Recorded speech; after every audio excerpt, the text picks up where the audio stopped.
Sa hindi pa po nakakakilala nito, ito ang tinatawag na apulid. Yun, hawig sila sa mutha, para siyang mutha. Yun, dati marami dito sa tubigan. Ito bulaklak ng apulid.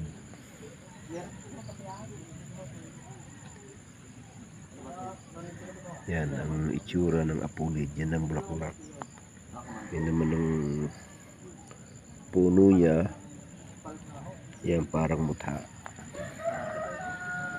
Ang dahon niya, yun, hawig siya sa dahon ng apalyas. Pero ang pinagkaiba niya, yung ganito ang kanyang bulaklak. Yan ang apulid.